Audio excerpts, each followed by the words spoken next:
Boa tarde, amigos, com bastante atraso nesta live de hoje, mas estamos aqui para bater um papo com Vitória Ramos, pré-candidata a vereadora aqui por Taboão da Serra, minha amiga, nossa amiga, uma pessoa que me recebeu muito bem dentro do PT, desde a primeira reunião que eu tive contato com ela, uma pessoa maravilhosa, era vice-presidente do PT no mandato anterior, né, Vitória? E acabou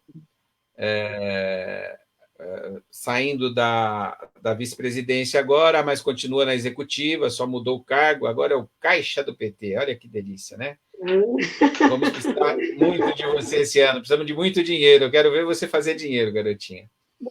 Essa amiga que trabalha nos movimentos sociais há bastante tempo em Taboão da Serra, vai poder falar sobre isso. Mas, na realidade, hoje a gente está aqui para falar também sobre um tema, né, Vitória, que é muito caro para você, que é o autismo. O autismo. O autismo, você vai me falar melhor já já, se ela é considerada uma criança especial. Já não é uma criança, né? O Vitor É uma Marcos já é adulta, um homem, pelo que eu vi.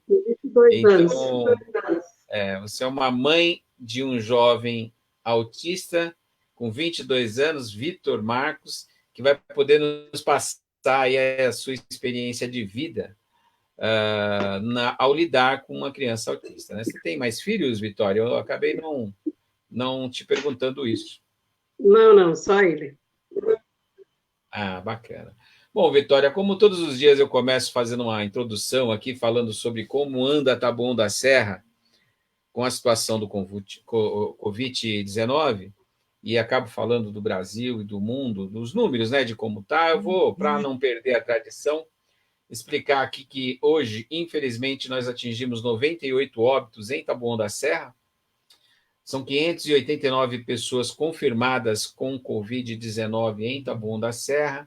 E, nesse momento, 36 pessoas internadas, né, com o vírus. Infelizmente, esse número não cai nos últimas semanas, né, pode-se dizer que não cai a casa e não abaixa de jeito nenhum. Muito triste essa numeração, né, essa quantidade de internados diário, né? Porque diariamente é 3, 4 pessoas que vêm a óbito em Taboão da Serra, todos os dias, e infelizmente não existe uma expectativa que diminua pelo fato de não existir a baixa do número de internados e nem a baixa do número de pessoas nas UTIs, né? Não é falado em Taboão da Serra quantas UTIs tem em Taboão, mas o que importa é que está internado e os tratamentos estão sendo feitos para se curar. Mortes no Brasil são 38.701, com todos os problemas que a gente vem enfrentando aí com o governo federal em não querer liberar os números, né? Mas os números os estados declaram, então a imprensa conseguiu fazer a junção e a soma desses números, e antes do governo informar, nós já temos o número, ainda que extraoficial, mas os números por mortes continuam em alta, né? 38.701. Cada estado tem um número diferente. O número do estado de São Paulo está em 9.522 mortos, seguido, né, pelo Rio de Janeiro, com 6.928 mortos, quando você considera o tamanho da população carioca, o tamanho da cidade do Rio de Janeiro e a região metropolitana, a gente percebe que, na realidade, ela é a metade, praticamente, do tamanho de São Paulo e está aí com mais da metade do número de óbitos. Então, a situação do Rio de Janeiro também é horrível. A situação do Ceará, também região metropolitana, sempre puxando, na 4.300, Pará, 3.800. Eu vou parar aqui de falar aqui dos estados, porque já são 4 estados que o número continua assustador no Brasil inteiro, né? Mandar um abraço para a Idália aqui, que ela está entrando esta hora, né, para bater um papo com a gente. Dália, um abraço bem grande. Hoje demorou bastante, Dália. Deu para você terminar de fazer os seus afazeres para a gente poder começar esse bate-papo, né, Vitória? Então, um grande abraço aí, que ela está rindo na nossa cara, porque demoramos muito. Hoje eu estava apanhando da tecnologia, o meu microfone não entrava, depois não entrava o da Vitória, depois não entrava o som, aí não entrava o dela, e coisas de tecnologia que nós, petistas, estamos tendo que aprender a lidar e assim conseguir falar com mais gente, né, Vitória? De uma forma tranquila. Nas nossas reuniões, a gente falava por 3 minutos, né? E tinha que se calar, e quando falava 6, quase apanhava. Aqui eu já estou há 5 minutos e você nem me pediu a palavra. Olha que delícia, eu consigo falar. A distância, né? Fica mais fácil as nossas reuniões. Vou fazer uma cobrança aqui ao presidente do PT, que está na hora da gente fazer um Zoom com todos os petistas de Taboão, ou com todos que puder participar da reunião, né? Porque agora está mais fácil de tutorial, presidente. Vou avisar o presidente. Agora está mais fácil, a gente fala, desliga os microfones, está bem simples de se falar. Então, na realidade é isso, a situação está difícil. A minha esposa trouxe um café hoje para mim com 6 minutinhos de live. Deixa eu arrumar o cabelo aqui, que está ruim, ó. 6 minutinhos. Prazer, Vitória. Esse café veio especial para você, porque com 6 minutos ela trouxe um café. É que ela estava esperando há muito tempo o início da live, viu? Então, a todos os amigos, um cafezinho. Obrigada aí pelo café, viu? Agora, independente disso, Idália, a situação do Brasil está difícil. O Rio de Janeiro, com todas essas politicagens que está havendo, acabou de ser aprovado, está em votação ainda, estava 40 votos a 0 para abrir um impeachment contra o governador do Rio de Janeiro. Por incrível que pareça, por mais que nós petistas desejamos isso desde a eleição dele, é inacreditável quando os políticos querem, a coisa é simples, né? Eles estão esperando lá um 7-0. Nós, petistas, somos minoria na Assembleia Carioca e conseguir chegar a 70-0 ou 40-0, como estava a votação até o momento que eu estava aqui com os computadores ligados, é uma coisa inacreditável, né? Mas, na realidade, normal, porque, infelizmente, a elite brasileira está quebrada, ela está atordoada, ela está há 4 anos sem saber o que fazer para se manter no poder e para conseguir, na realidade, fazer com que o povo entenda o que eles defendem, né? Porque, na realidade, por mais que eles tentem falar para o povo brasileiro, né? E isso vale para todos os estados, que eles estão certos quando eles vão tentar fazer esse tipo de argumentação, eles se perdem. Na realidade, eles não conseguem falar sobre nenhum assunto com propriedade e deixar claro por que o povo tem que deixar de ter um auxílio emergencial, por exemplo, de R$ 600 e passar a ter R$ 300 por mês a partir do mês que vem. Eles não conseguem explicar isso para o povo, porque não existe explicação. Aí ele não vai chegar um pouquinho na frente, eles vão falar, não, 3 minutos não, aliás, 300 não, vamos dar 400 e somos bonzinhos, né? Como fizeram na discussão com o Congresso a respeito dessa situação de se definir. Era R$ 200, que virou 500, que eles foram bonzinhos e deram 600. Bom, na realidade, Vitória, hoje é um dia, a gente começou um pouquinho depois, eu estou amarrada aqui na inicial, e colocar essa situação do Covid, essa situação do Rio de Janeiro.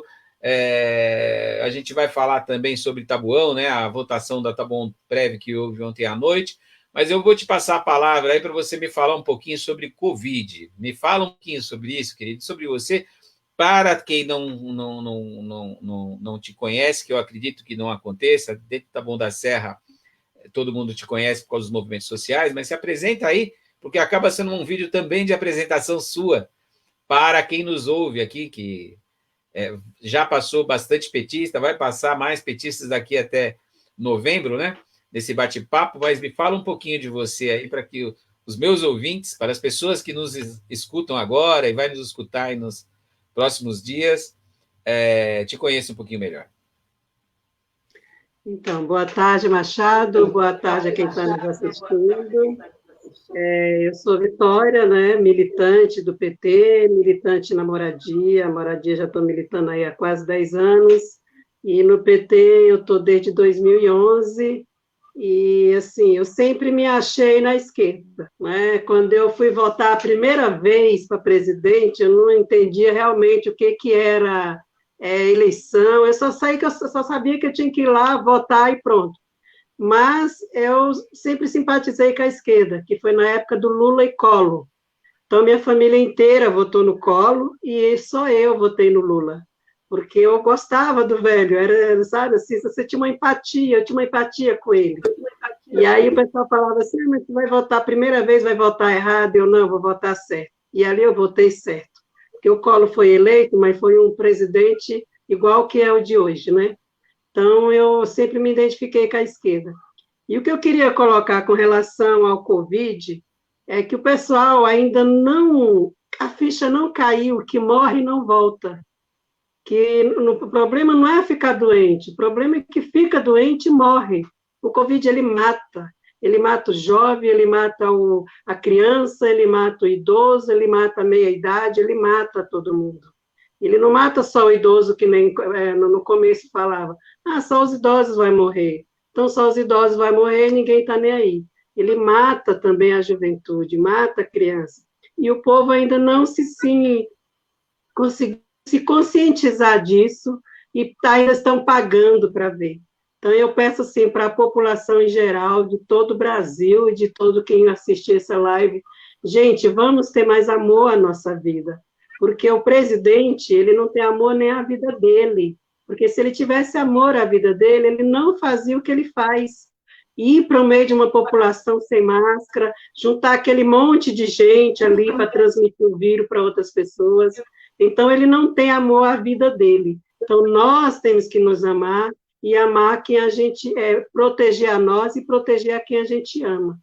Então, a Covid, eu acho assim, que em Taboão, o que está sendo feito é muito pouco, tinha que fazer muito mais. 90 mortes em Taboão, é uma cidade grande, tem 250 mil, mas eu acho que é muita morte. Então, eu acho que tem que fazer muito mais. E Taboão nunca teve a distanciamento. Você vê, você vai nas ruas, está cheio de gente. Então, as lojas estavam fechadas, mas o povo está circulando nas ruas. E aonde o povo consegue entrar, eles tumultuam, faz aquele monte de gente, então nunca teve isolamento social. Então, eu acho que está sendo feito muito pouco e tem que fazer muito mais para Taboão da Serra. E acho que a gente tem que nos amar e nos proteger e proteger quem a gente ama também, porque governos e nem não estão nem aí para a população. Esse auxílio emergencial, essa ajuda de custo, não é que o governo é bonzinho. Esse dinheiro não é dele, esse dinheiro é nosso, nós já pagamos imposto aí a vida inteira. Então, ele só está devolvendo para nós um pouco daquilo que a gente já pagou. E é muito pouco, tinha que ser muito mais. Você vê que em outros países, os governos deu uma ajuda financeira para a população que tinha condição dela ir no mercado, fazer uma compra legal e pagar a dívida. E com o auxílio, a pessoa não consegue fazer uma compra. Se ela faz a compra da alimentação, ela não consegue comprar mistura e leite para o filho. Então, é muito pouco. E acho que nossos deputados, mesmo a gente sendo da esquerda, se juntar todo mundo, ir para cima e não aceitar essa redução, porque o dinheiro não é dele. Para tirar dinheiro dos projetos sociais para investir em empresas grandes, que nem tem empresas aí aéreas que está pedindo ajuda, ele faz. Agora, para ajudar a população, que é quem trabalha, que é quem está ali no dia a dia, para ajudar empresas, isso é um absurdo, nós não podemos aceitar isso. E eu acho que os nossos deputados também têm que fazer alguma coisa, não pode aceitar, e essa redução não pode ser aceita. A gente não pode ficar calada diante de tudo isso. Bom, Vitória, eu, inclusive, dentro do tema, só para finalizar esse tema e a gente poder entrar no tema autismo, né, que é o tema aqui para a gente tratar hoje, mas na realidade eu gostaria de mandar um abraço para o Oderlan, pedir para os amigos compartilhar, quem estiver olhando aí, compartilhar o link para a gente chegar em mais pessoas, né? Mas, na realidade, eu gostaria de mandar um abraço para o Derlan, que está passando por um perrenho aí com essa questão do Covid.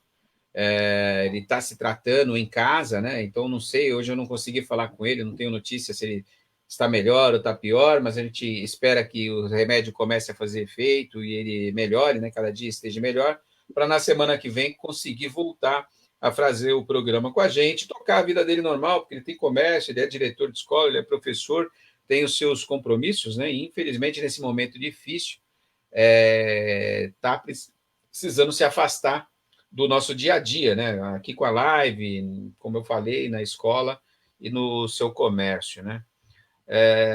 E também, Vitória, hoje teve a morte do Gabriel Rodrigues. Aí eu coloquei no Facebook um post com o rostinho dele e com um texto que ele é da juventude petista, né? E se fez jovem e político, né? Com 22 anos veio a óbito hoje e, por coincidência, ele veio a falecer hoje,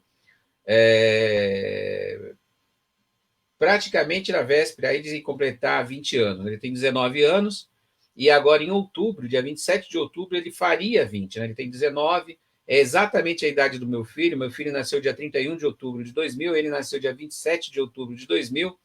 Aquelas coincidências da vida, ele nasceu na data do aniversário do presidente Lula. E aí muita gente me perguntando, mas quem é esse Gabriel que todo mundo está falando, né? E aí eu achei um texto muito bacana que mostra e representa o que é o Gabriel e quantos Gabriels morreram nesse período, ou da Covid. No caso dele, não foi Covid, tá? Ele faleceu hoje, depois de 5 meses internado, para deixar claro, de pancreatite, um problema que dá no pâncreas, né? E não sei te dizer se é diabetes, né, ou não, mas é pancreatite, e ele ficou 5 meses internado e veio a óbito. E quem é ele, né? Um jovem militante petista, da juventude petista. Se a gente colocar assim, é a forma simples. Fala, mas por quê? Quantos jovens existem no Brasil e vocês estão chorando a morte ou reverenciando a morte de um jovem? Bom, todos os jovens merecem o nosso respeito, independente de qual seja e qual seja a sua ideologia. Seja de direita ou seja de esquerda, ele é um jovem. Então, ele merece a vida.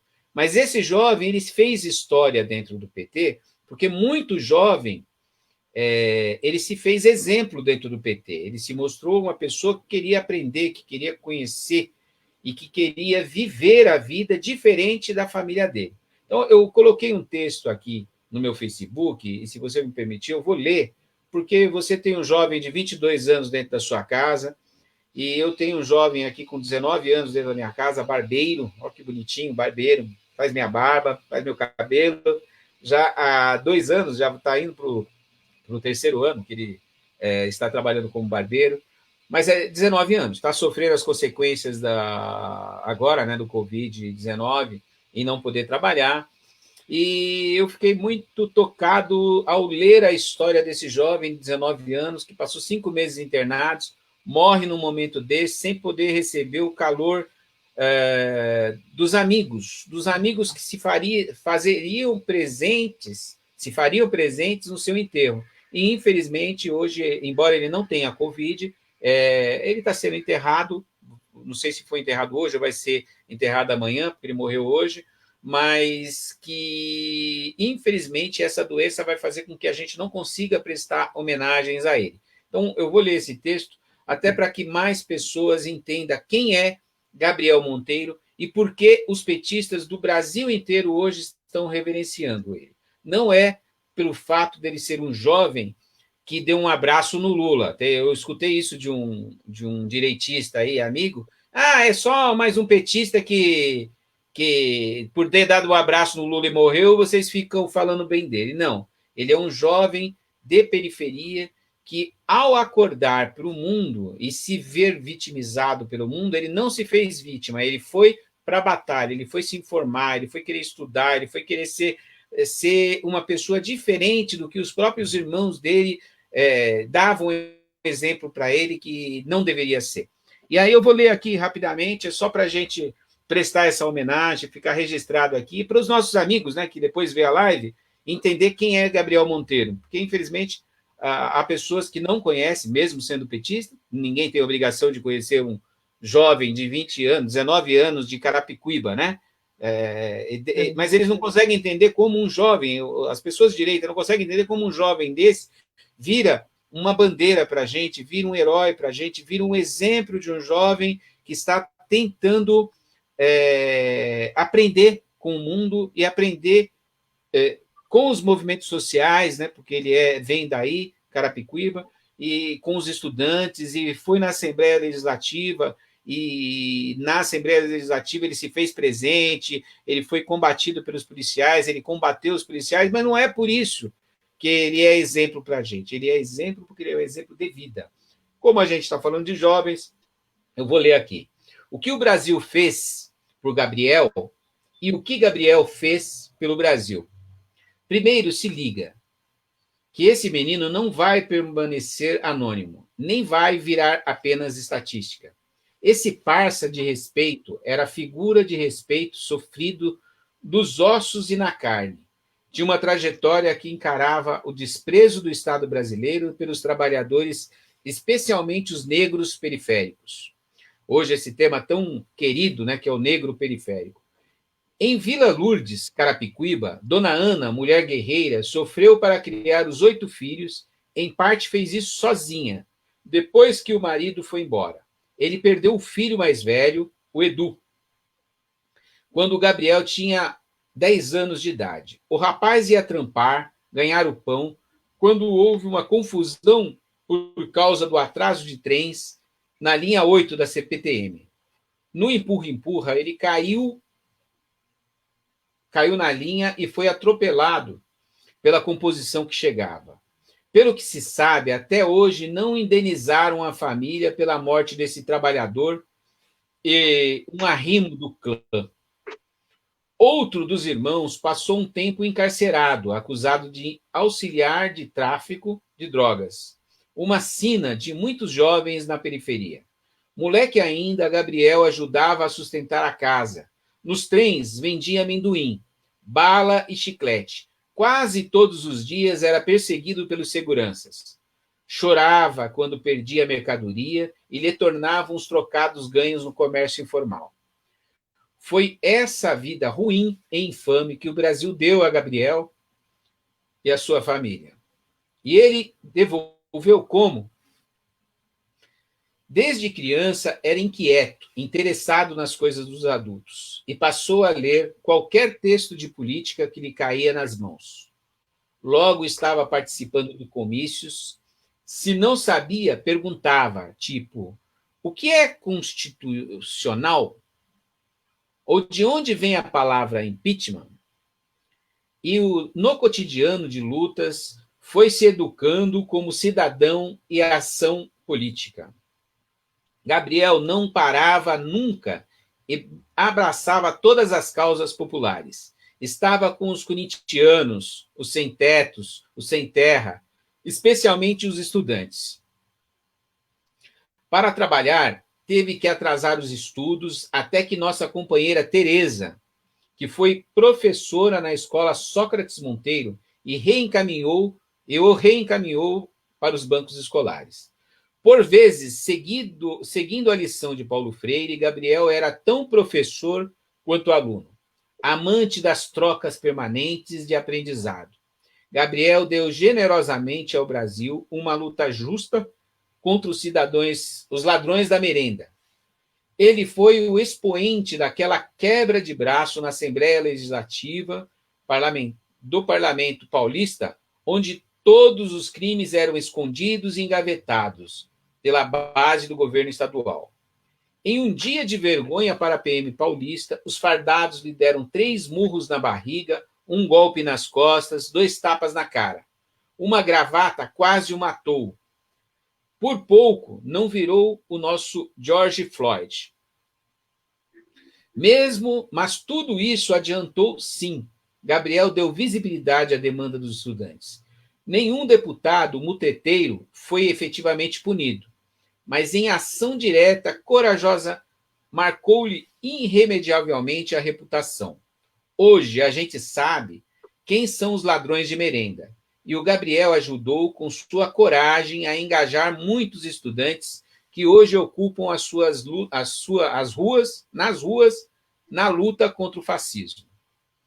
Se a juristocracia livrou Fernando Capês e sua gangue, pelo contrário, foi implacável com o metalúrgico Lula.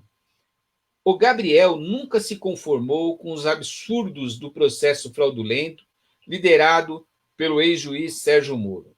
No movimento Lula Livre, é certo que Gabriel foi inspirador, alguém que entusiasmava o pessoal quando todos estavam já sem esperança.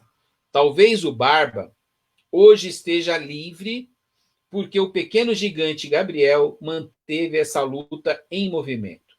Mesmo quando vestutos, caciques partidários, consideraram a causa perdida. Foram 19 anos apenas, e Gabriel deu muito a seu país. Fez tudo muito rápido, talvez porque intuísse que sua jornada neste mundo inclemente seria rápida e curta. Não foi assinada por ninguém esse texto, mas foi escrito por alguém de muito próximo, né, dele, porque todas as informações que eu consegui colher dele, Vitória, no dia de hoje, batem com esse texto, né? Então, embora não esteja assinada, eu faço aqui reverência, publiquei no meu Facebook, infelizmente sem dar crédito a quem escreveu, porque o texto confirma as histórias que nos chegaram, né, através da macro-região, do Valdir Roque, que conheceu ele lá por militar também em Osasco, né? Quem milita em Carapicuíba acaba militando um pouquinho em Osasco também, que o conhecia e nos mandou aí um comunicado, as fotos. E hoje o Brasil sabe quem é Gabriel Monteiro, presente o Gabriel Monteiro. Então, assim, eu quase fui às lágrimas aqui para ler esse texto, porque eu quase fui às lágrimas ao ler a primeira vez, na hora que eu resolvi compartilhar. E, bom, perdi um bom tempo aqui, acredito, mas esse jovem merece, porque ele é um exemplo, para mim, do jovem periférico que eu fui um dia. Ele, um negro, jovem e periférico. Né? Nesse momento tão difícil, eu acho que era importante a gente falar sobre isso. Você chegou a ver essa história hoje, no dia de hoje? Você conseguiu Eu vi na essa sua notícia? página. Eu Bacana. vi lá na sua página do Facebook, li também, e eu acho assim, que a juventude, né, que luta pelos seus direitos, e nós do PT também, a gente teve uma grande perda, porque é um jovem que sempre lutou pelos direitos deles e dos outros, né? Porque quando a gente vai à luta, não só pela gente, a gente vai pelos outros também. E ele, na época da merenda escolar, foi um batalhador ali, foi um soldado de frente. E então, aqui meu sentimento à família, ao PT, que perdeu um grande líder, e é uma grande perda para todos nós, é uma grande perda para a juventude de Carapicuíba, onde ele militava, e para a família também, né? Porque ele lutava em prol de um dia ele conseguir dar uma condição de vida melhor para a família dele. Não só pensando em bens material, mas em pensando no bem comum em todos, como todo, né? Como a educação de qualidade, uma moradia de qualidade, um transporte de qualidade, um trabalho de qualidade, né? Então, isso tudo vem pela luta. Então, meu sentimento, e nós tivemos uma grande perda, com certeza, com certeza. Eu fico solidária a você ter colocado essa matéria, e eu li antes da gente entrar na live, eu vi a matéria. Às vezes, Gabriel, não, às vezes, Vitória, há pessoas que não entendem, falam, Machado, mas por que você compartilha tanto? Isso eu escutei até de companheiros. Né? Eu falei, gente, eu compartilho o que eu gosto, o que me representa, eu coloco. Eu recebo tantos agradecimentos de tantas pessoas diferentes, inclusive do Brasil inteiro, no sentido que o meu Facebook atinge aí, são 5 mil amigos possíveis, e veja, 5 mil amigos possíveis espalhados no Brasil inteiro, não estão aqui em Taboão da Serra. E às vezes não tem esse contato que a gente tem, não chega um texto como esse a eles, lá no Nordeste, ou no interior de São Paulo, no interior do Paraná. E através desse meu compartilhamento, pessoas acabam tendo esse contato com um caso como esse, né? Mas eu acabo compartilhando bastante. Tem pessoas que às vezes me questionam: você compartilha muito? Eu falo: olha, eu compartilho o que eu gosto, o que eu quero, eu só vejo o que eu quero na internet e as pessoas só veem o que eu compartilho se quiser. Então, eu relevo as pessoas que falam assim e fico feliz, muito feliz, quando as pessoas me perguntam: falam, Machado, quem é? A Leni mandou uma pergunta para mim: quem é esse garoto, né? E, poxa, era uma curiosidade, eu compartilhei, muita gente viu, agora tem essa live, muita gente vai ter escutado também e vai ter contato. E a partir de hoje, quando qualquer petista no Brasil reverenciar Gabriel Monteiro, todos vão saber quem é Gabriel Rodrigues, né? Gabriel Rodrigues, todo mundo vai saber quem é Gabriel Rodrigues. A imagem dele eu tinha vulto, mas a história dele, sim, nós não conhecemos. Até porque é uma história muito igual à de todos os jovens de periferia e que militam pela esquerda e que acordam para viver o mundo. Inclusive, dentro desses jovens, está havendo, Vitória, um movimento bem grande de motoqueiros de esquerda. Olha que maravilha, né? Pessoas que trabalham com aplicativos e que jovens, né, que estão trabalhando de motoqueiros, no caso com aplicativos, e que estão se politizando ao descobrirem que eles não são profissionais liberais, que eles são hoje explorados pelo capitalismo, eles estão sendo escravizados, trabalhando 12, 16 horas por dia, em jornada dupla, em jornada tripla, para ganhar pouquinho por mês, os patrões não precisam pagar direito trabalhista nenhum e tem um trabalho de excelência porque pode ser substituído a qualquer momento. Bom, falamos bastante aí sobre Covid. Eu vi um pequeno ato lá na Paulista essa semana, inclusive dos motoqueiros, cobrando que os aplicativos estão pagando muito pouco para eles e eles estão aí numa jornada bem grande e arriscando a vida, né? Eu vi um pequeno ato que eles fizeram essa semana na Paulista. Não. Então, bom, é isso. Vamos ao nosso tema, querida, porque assuntos aqui é o que não falta. A gente já está com 30 minutos de conversa e, na realidade, é um bate-papo entre amigos para que mais amigos consigam entender a mecânica do que é ser de esquerda. Ser de esquerda é isso. Às vezes eu vejo, e aí vou falar só mais um pouquinho, às vezes eu vejo pessoas, Vitória, me fala assim: mas você é muito bom, um cara muito legal, nossa, eu te amo, você é o máximo, você tem uma personalidade muito legal, mas, pô, sai do PT, larga de ser de esquerda. Eu falo: gente, eu sou assim, você me elogia, eu fico muito grato, mas eu sou igual a toda a esquerda.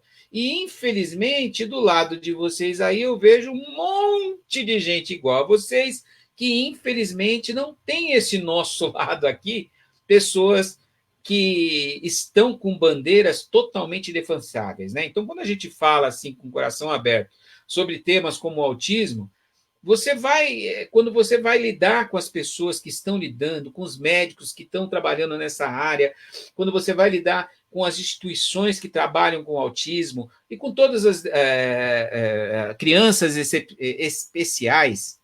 Eu tenho um sobrinho, viu, Vitória, que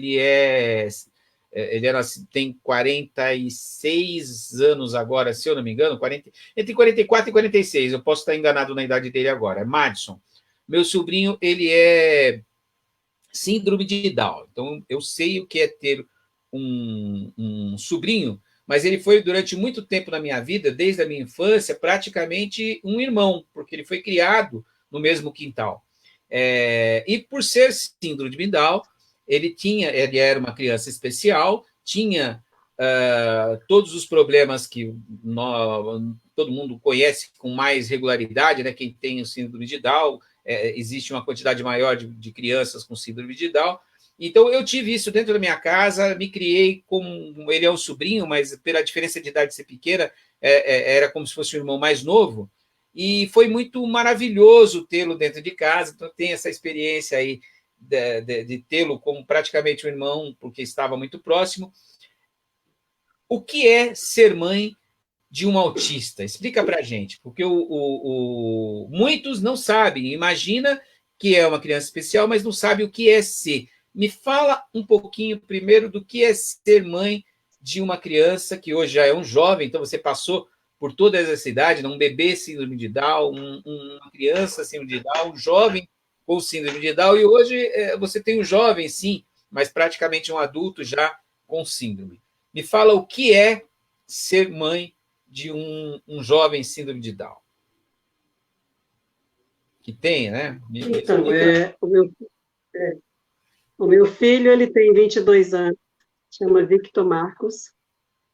Quando eu descobri que ele era autista, ele já ia fazer 8 anos quando ele foi diagnosticado.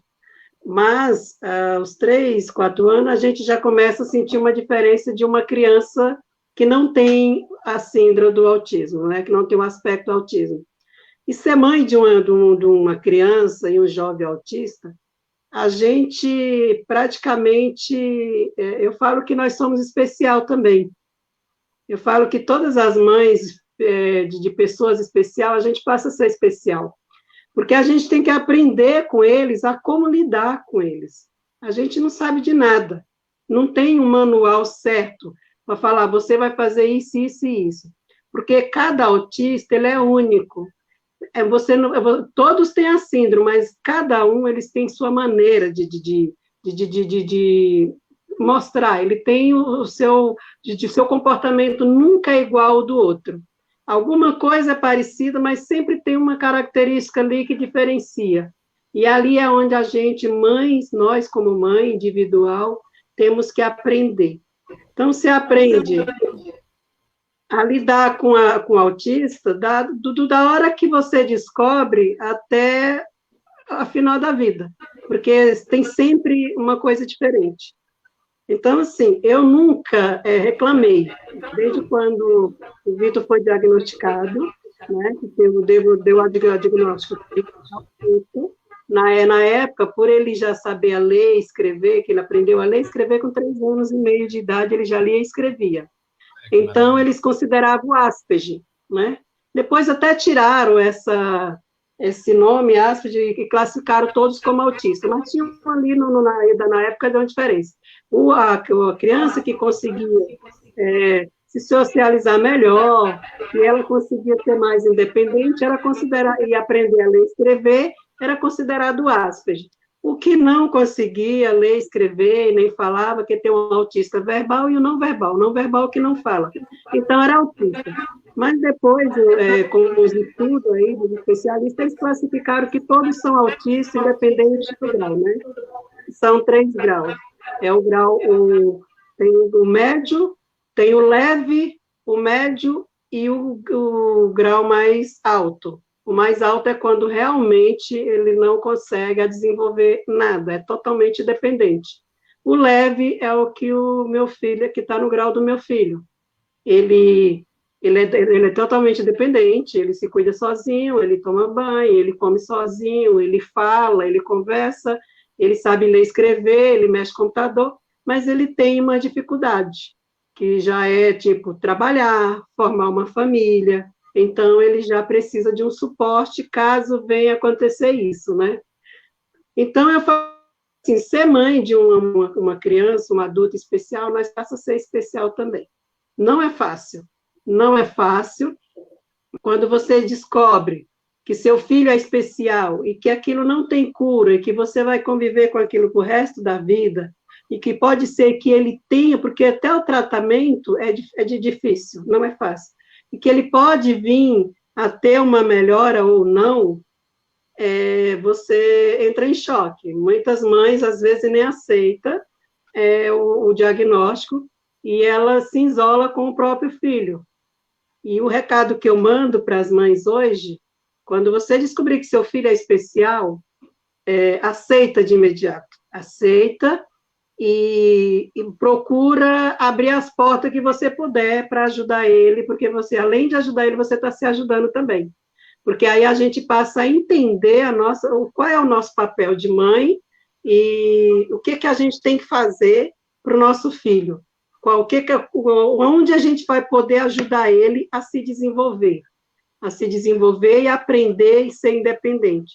Porque, assim, a gente não vive para toda a vida, nós não somos, tem vida eterna. Então, a gente pode, hoje não estar aqui, e eles ficarem. E aí, quem vai cuidar? Então, eu sempre falo assim, que tudo que eu fazia e faço para o Victor é para ele, para o mundo, é para ele aprender para o mundo. Porque um dia eu posso estar aqui, um dia eu posso não estar. Eu peço a Deus que me dê vida longa para me cuidar do meu filho enquanto Deus permitir.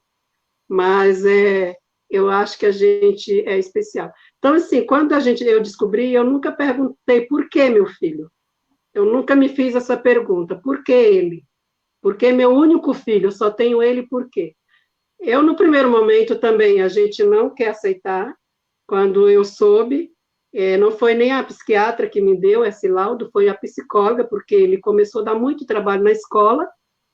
Como ele já era totalmente alfabetizado, ele não queria ficar na sala de aula porque as outras crianças estavam sendo alfabetizadas, né? Então, aquilo para ele não era mais novidade, ele já sabia, então ele queria sempre coisa diferente. E aí a professora, no primeiro momento, ela falou para mim que ele era superdotado. Então, ela mandou eu procurar um acompanhamento para a criança superdotada.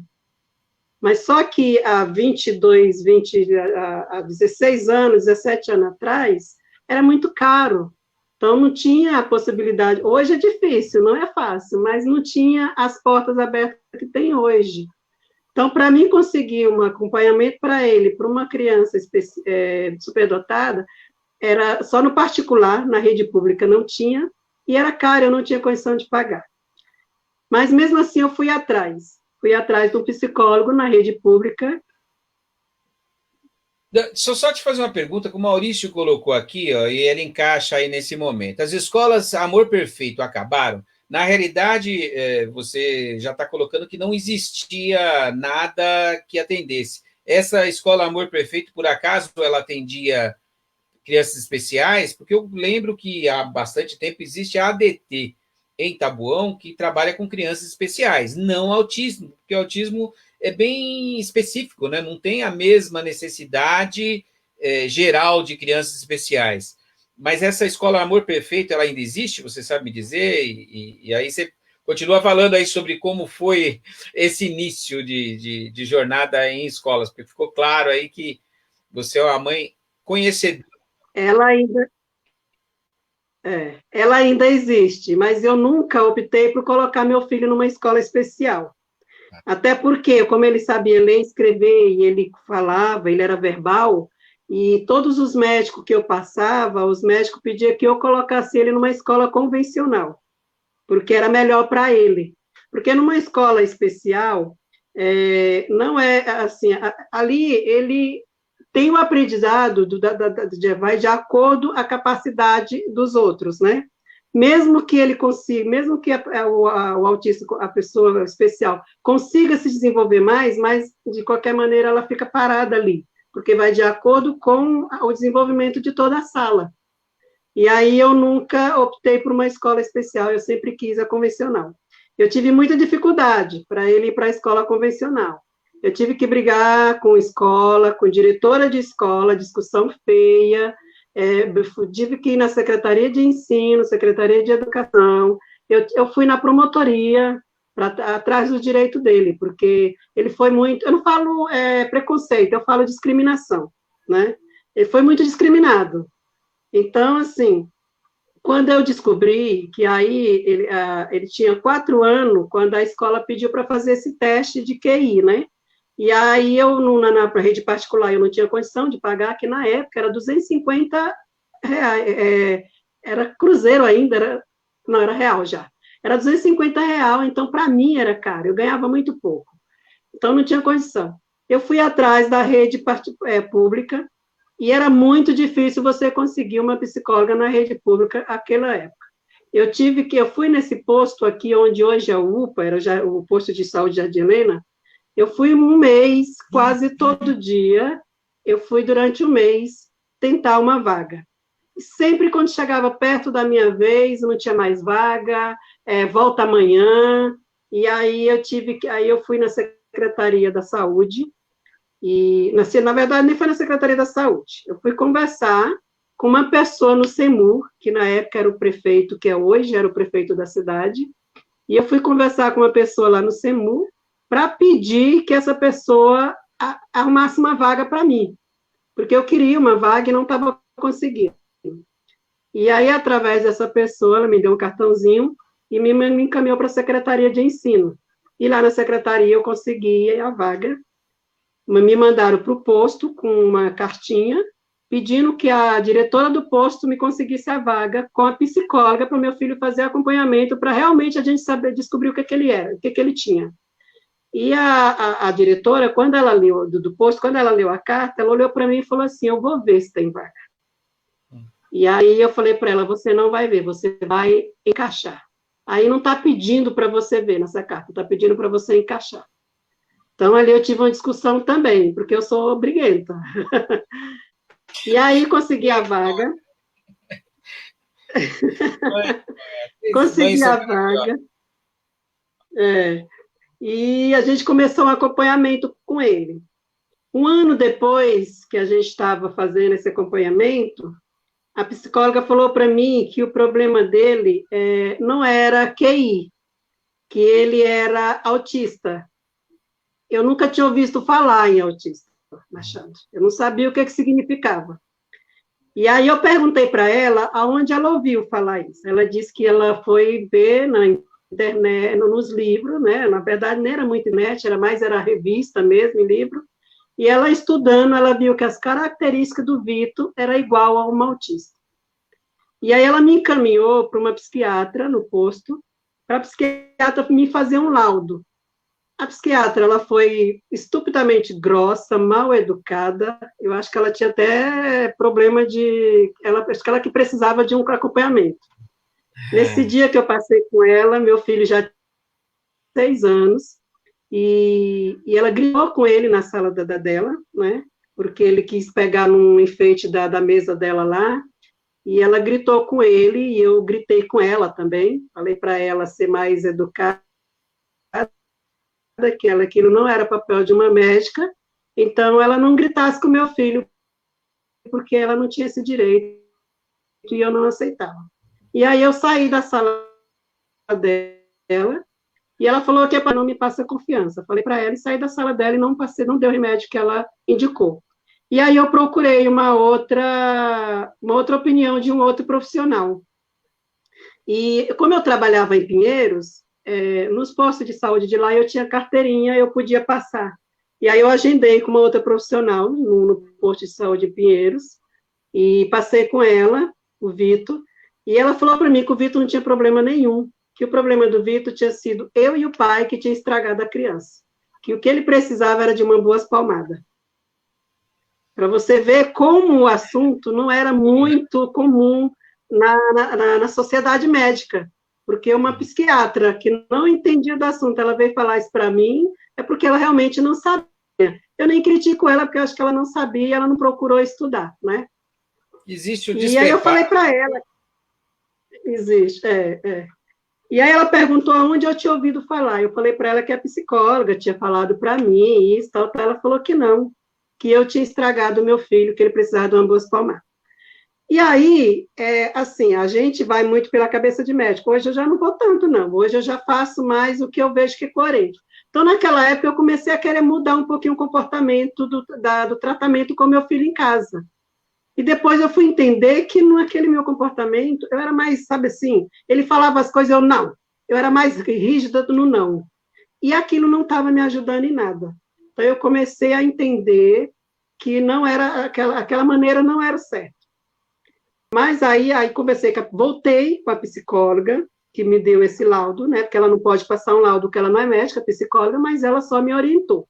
Voltei com ela, conversei com ela, fiz mais perguntas, por que ela achava que era, né?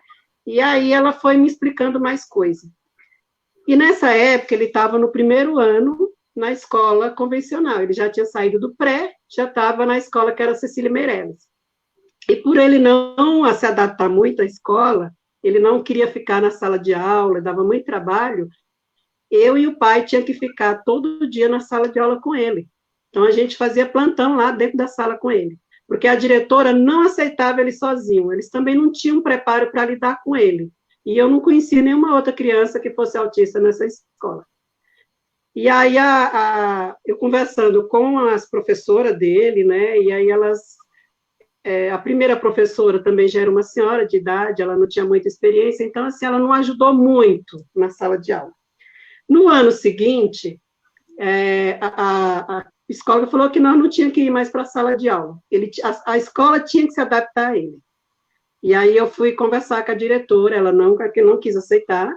Ela falou para mim que eu estava passando a minha experiência, minha responsabilidade de mãe para a escola. Eu falei para ela que não, que a escola tinha a responsabilidade dela e eu tinha a minha. Então, que na hora que a escola precisasse de mim, eu estava presente. Mas a partir daquele momento, ela ia ficar com o meu filho na escola. E nós tivemos uma discussão feia na porta da escola, porque ela falou para mim que não, e eu falei para ela que sim. E aí eu vim embora e deixei o menino lá. Só que no dia seguinte eu tive que ir na Secretaria de Ensino, porque a situação não foi muito boa. E aí muitas outras mães começaram a reclamar dela. Eu sei que no final ela foi tirada da escola, através dessa minha discussão, né? Desse meu relato lá. E aí, no segundo ano, a professora já foi uma pessoa bem bacana. Ela falou: Vitória, não quero te ver aqui, deixa o Vitor comigo, deixa que eu vou aprender a lidar com o Vitor.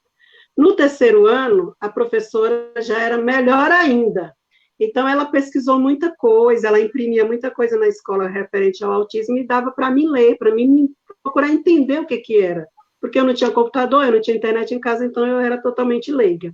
E aí eu fui ler. E nessa época, ela tinha um rapaz que ele era diretor de uma escola de EMEI, em Taboão, EMEI, e ele foi na escola aqui no Cecília, não sei porquê, lá ele conheceu o Vitor.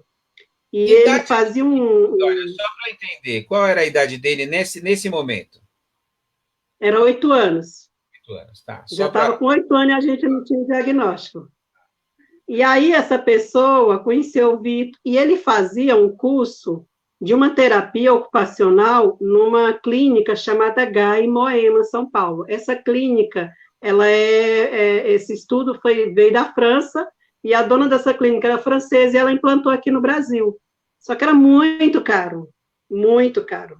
Então, eu jamais teria condição de colocar o Vitor lá. Mas como ele fazia esse curso lá, ele precisava fazer o doutorado. O Vitor, ele se interessou em fazer o doutorado com o Vitor, fazia um trabalho com o Vitor, e o Vitor era acompanhado nessa clínica. Daí ele perguntou se ela podia apresentar a gente, eu e o pai, para ele, né? A diretora entrou em contato comigo, eu falei que sim, que eu queria conhecer, e ele convidou a gente a conhecer a clínica, eu fui conhecer a clínica, e aí ele falou que ele levava o Vitor fazia terapia ocupacional, que se chama tricomotricidade, e mesmo ele saindo da clínica, o Vitor ficava. Então, quando o Vitor foi para lá, foi que a gente conseguiu, através dessa pessoa, um outro médico no Hospital Cândido Fantoro, lá em São Paulo, e a médica, a doutora Patrícia, foi quem deu o diagnóstico que o Vitor era autista. O Vitor já tinha mais de 8 anos, já tinha 8 anos e meio por aí. Então, que ele fez 9 anos em setembro, e em julho, agosto, ela deu o laudo para a gente. Você vê que e o Vitor ficou um ano, né? Só um segundinho, entra aí uma pergunta da Lenice Santos. Você recebe ajuda do governo com escolas especiais? Recebe com tratamentos, né? E com tratamentos. E o Maurício coloca aqui, síndrome D é diferente de autista? É uma pergunta, já que você é conhecedora do assunto, você sabe se síndrome de D é diferente de autista? Mas continua aí, era para as perguntas que eles mandaram. Então, só respondendo as perguntas. Na escola, a gente não tem ajuda do governo na escola. A gente nem consegue a escola, se você quer saber. Eu tive muita dificuldade para o Vitor ir para uma escola convencional. Porque, na verdade, eles querem jogar os especial nos depósitos. Manda lá para qualquer lugar, tipo um depósito, deixa para lá e ninguém... Né? Então, eu tive muita dificuldade.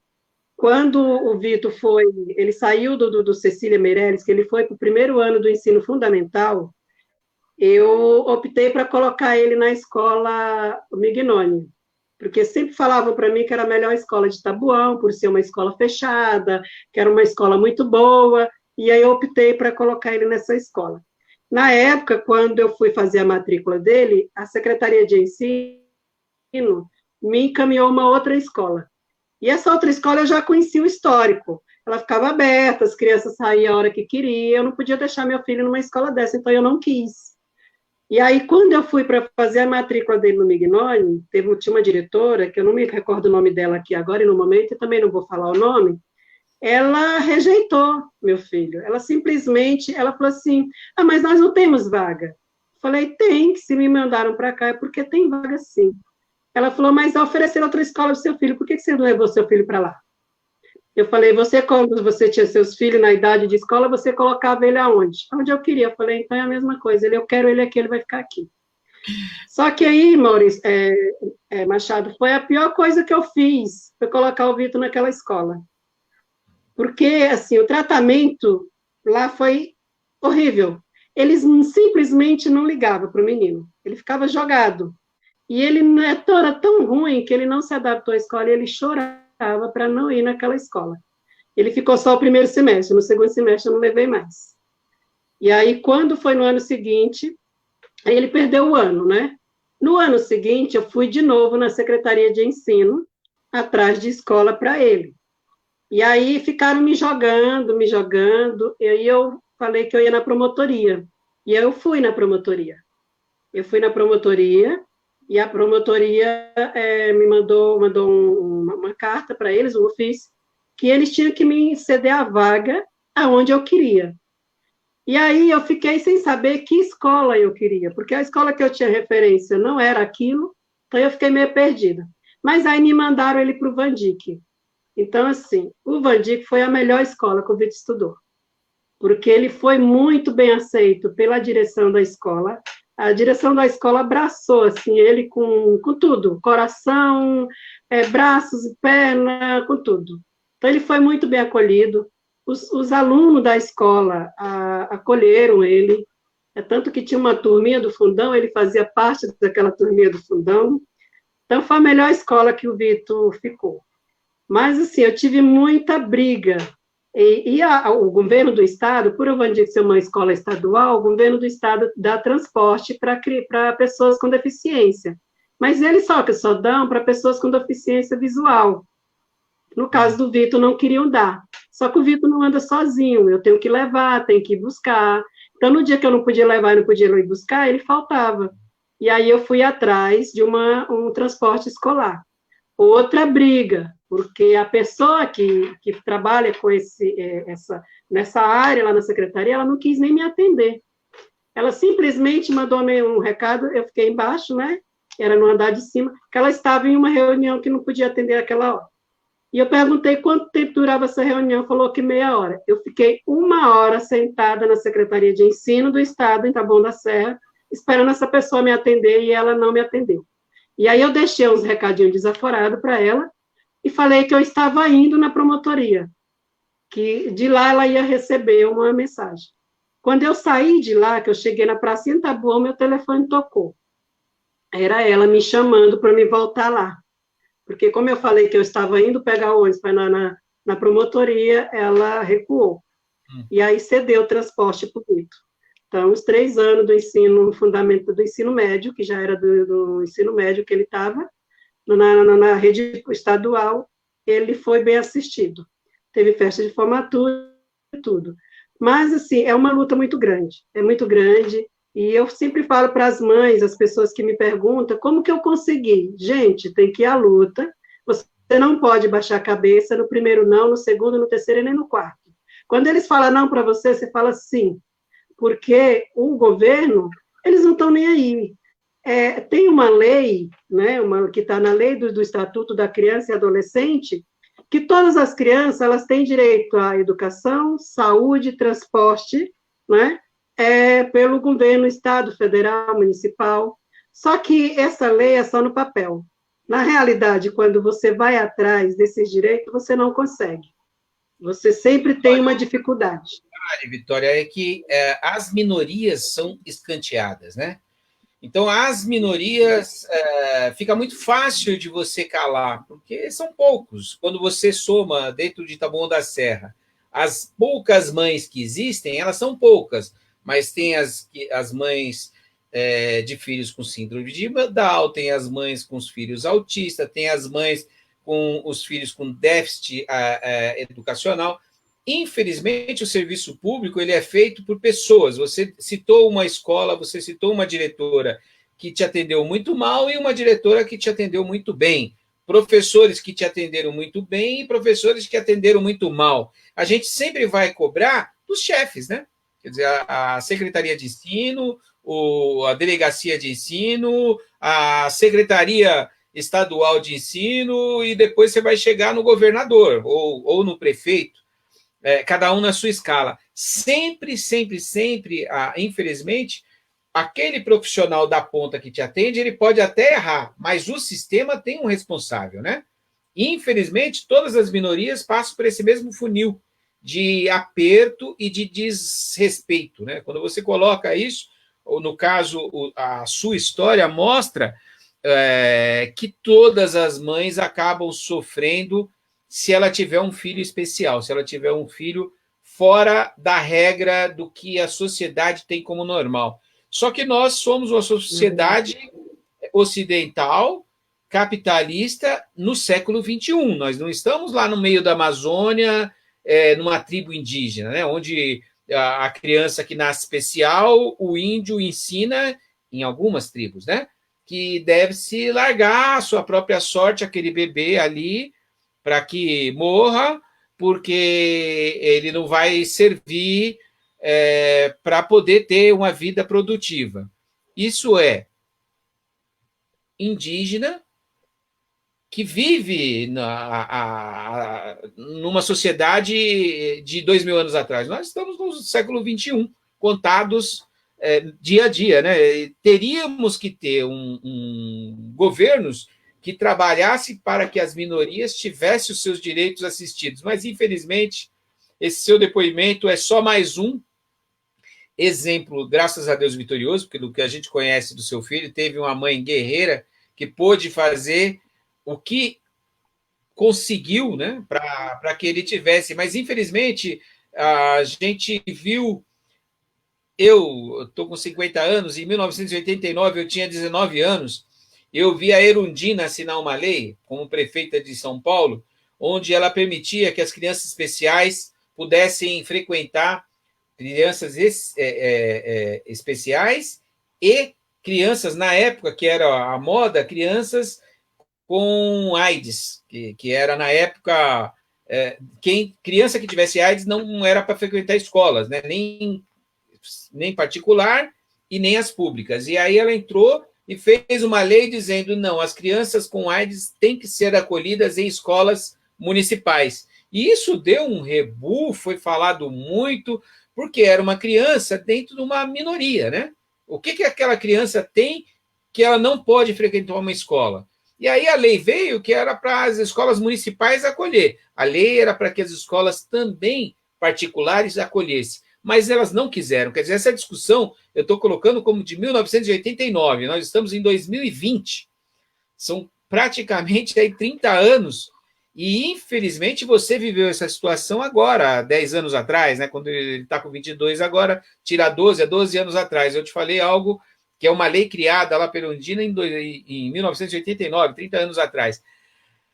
Infelizmente, do problema que você teve lá, há 12 anos atrás, houve alguma mudança hoje no município? Você consegue perceber diferença? Uma mãe hoje que chega no estado ou no município procurando assistência para o seu filho, autista, nem vamos falar especial de uma forma geral, autista, ela tem um acolhimento diferenciado em Taboão ou é o mesmo que você teve lá atrás? O que você me fala? Eu acho que hoje ela tem um acolhimento diferencial, porque hoje tem os CRAS, né? Só que, assim, a dificuldade é conseguir a vaga dentro do sistema. A dificuldade é conseguir a vaga. A partir do momento que consegue, eu acredito que elas têm esse tratamento. Mas é muito pouco ainda, teria que ser mais. Teria que ter mais escolas, mais preparadas, porque as escolas, hoje já tem várias pessoas que já fazem um curso de pedagoga, que já prepara para ela trabalhar com uma criança especial, tipo autista, o Down, né? Então já estão mais preparados. Na época do Vitor, nem tanto. Eu lembro que quando o Vitor saiu da escola do primeiro ano, que ele foi para o ensino, que ele foi para a escola Antônio Fenoli. Aí eu perguntei por que iam mandar para tão longe, né? Se eu morava aqui praticamente no centro do Taboão, iam mandar ele para o Pirajussara. Falaram para mim que é porque a escola lá era preparada para criança especial. E não só tinha o Vitor, lá tinha cadeirante, lá tinha Down, lá tinha criança de visual, né? E tinha auditivo. Então, tinha várias síndromes lá. Só que não tinha preparo nenhum. O Vitor entrava na escola 7h30, 8h30, a diretora mandava a perua, porque a prefeitura cedia a perua escolar, trazer o Vitor embora para casa. Então, ele ficava 1h30 na escola. Eu falei, mas como que escola preparada é essa que fica 1h30 só com a criança lá? Não tem preparo nenhum. Aí ele me trouxe no primeiro, no segundo dia, no terceiro dia eu falei para o tio da perua, amanhã o senhor não me traz ele. Ah, mas a diretora vai ligar para mim buscar. Eu falei, mas não vai, presta. Eu falei para ele, presta para ela entrar em contato comigo, a mãe. Não, o senhor, deixa que eu me viro com ela. E aí, tudo bem. No terceiro dia, ela ligou para ele buscar o menino no horário e ele não foi. E aí ele falou para ela que eu tinha falado que ela ia entrar em contato comigo, não com ele. Aí ela me ligou. Isso muito nervosa, a ponto de briga. E eu fui, catei o ônibus, fui bater no Pirajussara. E aí chegou lá, eu perguntei para ela o que estava acontecendo. Aí ela falou que ela não podia ficar na escola, o Vitor não podia ficar às 4 horas na escola, porque não tinha ninguém para cuidar dele, porque chegava um determinado horário, ele não queria mais ficar na sala de aula, porque era cansativo. Então, eu não podia, tinha que mandar para casa. Eu falei, então, a senhora pede para... Aí eu contei a história, né? Que falaram para mim que a escola era preparada. Ela falou para mim que não tinha preparo, que ela não tinha essas pessoas e tal. Falei, então você entra em contato com a secretaria e peça. Ah, mas eu já pedi e não me deram. Eu falei, então eu, como mãe, vou atrás. Eu fui lá da escola, eu fui direto na secretaria de ensino. Cheguei lá, eu fiz uma carta desse tamanho, que eu tinha que escrever uma carta, próprio punho, detalhando o que estava acontecendo e o que eu queria para poder ser atendido. Daí, eu fiz aquela carta e vim embora. No dia seguinte, ela me ligou para mim ir lá, porque automaticamente que eu fiz a carta, ela foi chamada da secretaria. E aí ela começou a brigar comigo. Ela falou que ela achou que eu ia ajudar ela, mas eu estou atrapalhando, que eu fui reclamar dela. Eu falei, não fui reclamar de você. Eu fui reclamar do que eles prometeram para o meu filho e não tem. Então, você falou para mim, eu pedi para você ir atrás, você falou que não podia, que já tinha ido e não tinha oferecido. Então, eu, como mãe, eu vou atrás. Que o interesse é meu, não era dela. E aí mudaram ela de escola, tiraram ela de lá, colocaram uma outra diretora, e aí realmente eles adaptaram a escola. Abriram uma sala que chamava multifuncional, essa sala, colocaram 2 pessoas, essas 2 professoras tiveram um treinamento de 1 semana, que era uma de manhã e outra à tarde, então todos os alunos da escola que tinham essa dificuldade de ficar o tempo integral na sala de aula, ficava lá 1h30, 2 horas na sala, saindo dali ia para aquela sala multifuncional, onde eles iam fazer outras atividades que não era aquela de ler e escrever para não cansar tanta mente. E ficavam os 4 horários na escola, sendo bem aproveitados. Então, a partir da minha reclamação, a escola mudou. Então, hoje eu acredito que já é diferente, mas ainda tem aquela luta pelo atendimento médico, que é difícil, né? Você fica 2, 3, 4 meses para conseguir um psiquiatra, porque até hoje, quando eu vou atrás do psiquiatra no posto, a gente não consegue de imediato, você fica brigando aí. Para nenhuma área, né? O sistema não oferece. Me diz uma coisa. O sistema não te oferece. Tá. A Leni pergunta aqui, ele continua estudando hoje, não? Não, hoje ele ele terminou o ensino médio, e aí ele não quis mais continuar, inclusive a escola que ele estudava pediu para me fazer a inscrição dele do Enem, porque achava que ele era capaz, mas ele não quis e não quer. Quando você fala, ele não quer saber, então não adianta insistir para fazer uma coisa que não queira, porque não vai fazer. Jovem não querer estudar é normal. Tenha calma que a qualquer momento ele pode mudar de opinião, e aí você vai ser uma mãe feliz e mãe de um universitário, pelo que eu estou vendo.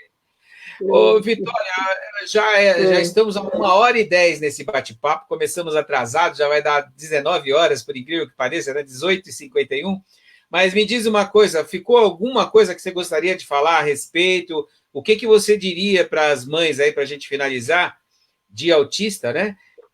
Quem deve procurar? É o CRAS, então. Ela deve procurar o CRAS para ser encaminhado tanto para psicóloga quanto para a área escolar. É isso? Se você puder aí fazer suas considerações finais, porque afinal já estamos com 1h09.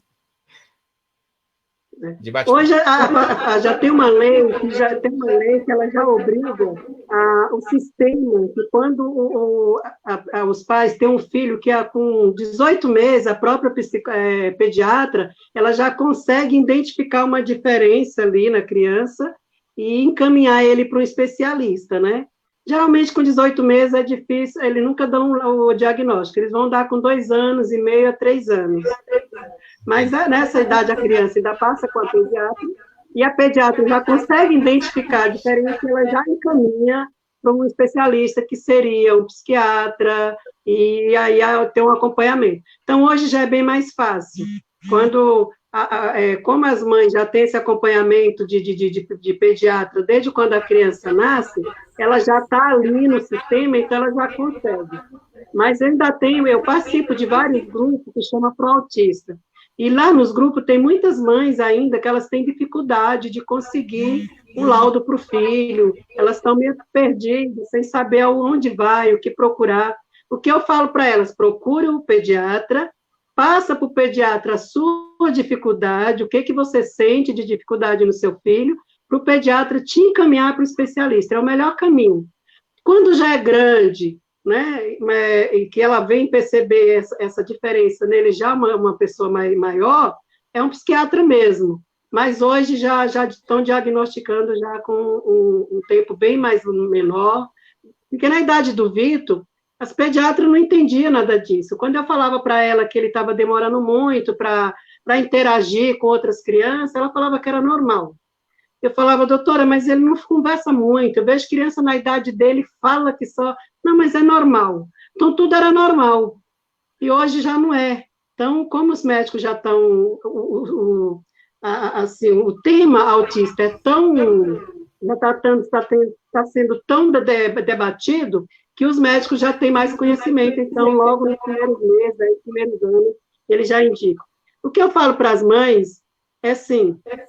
é amar seu filho incondicionalmente, porque não tem cura, tá? Não tem cura. Teve uma pessoa que perguntou para mim se tinha cura, que ela tinha um neto e com autismo tinha cura. Eu falei, não tem. Ela, nossa, não acredito. Então, para ela foi, assim, um balde de água fria nela.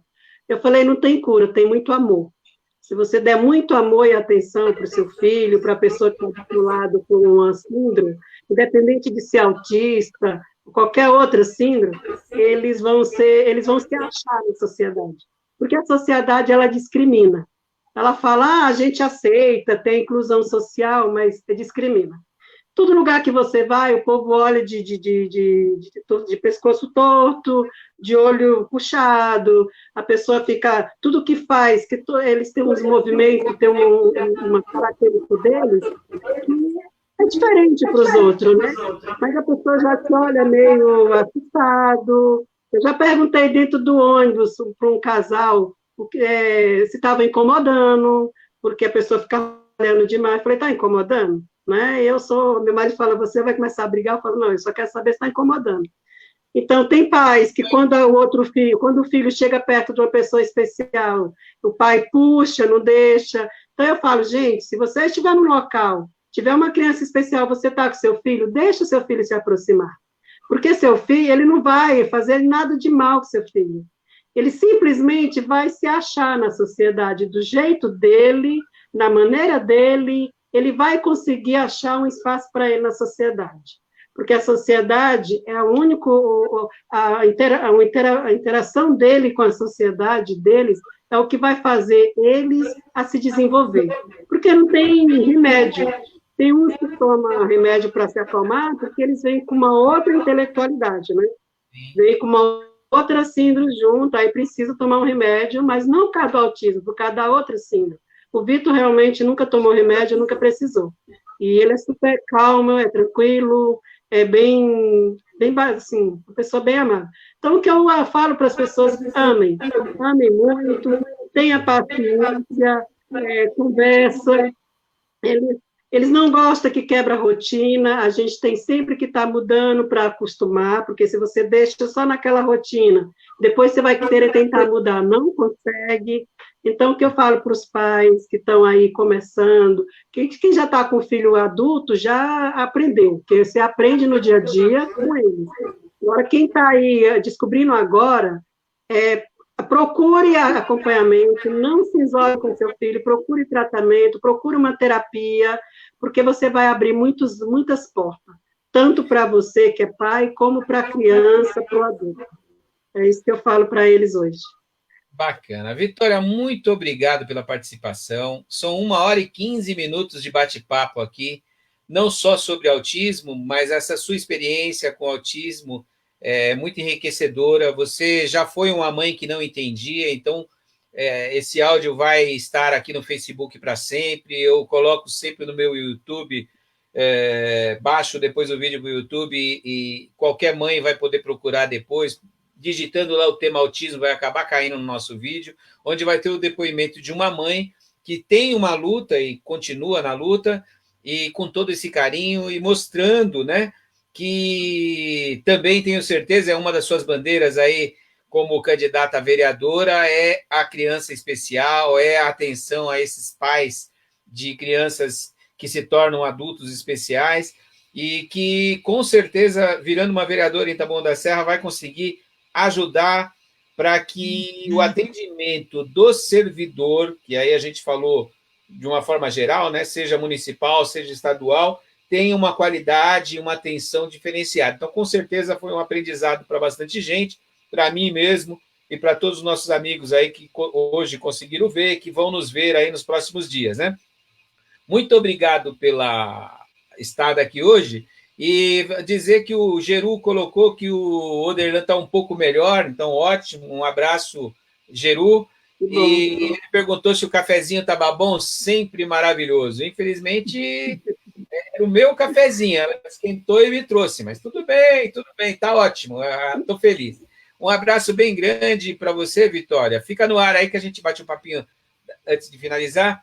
Finalizando aqui, um abraço, pessoal. Compartilhe esse vídeo aí, mais pessoas vão ficar sabendo mais um pouquinho, né, sobre esse tema que a gente falou aqui hoje, autismo, também sobre a morte do Gabriel Rodrigues aí, que a gente pôde dar essa explicação a todos os interessados. Um abraço, querida.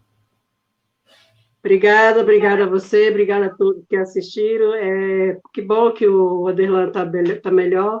E o que eu quero colocar é que a gente nunca sabe de tudo, né? A gente está sempre aprendendo, eu também estou aprendendo, é só a minha experiência, e cada dia a gente aprende muito mais. Muito obrigada. E se eu puder ajudar, assim, com a minha experiência, outras pessoas, a gente está aí.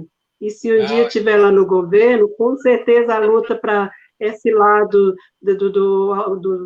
da pessoa com deficiência em geral ser mais acolhida, ter um tratamento diferenciado, né? Isso é muito importante. Obrigada, Machado, e obrigada a todos.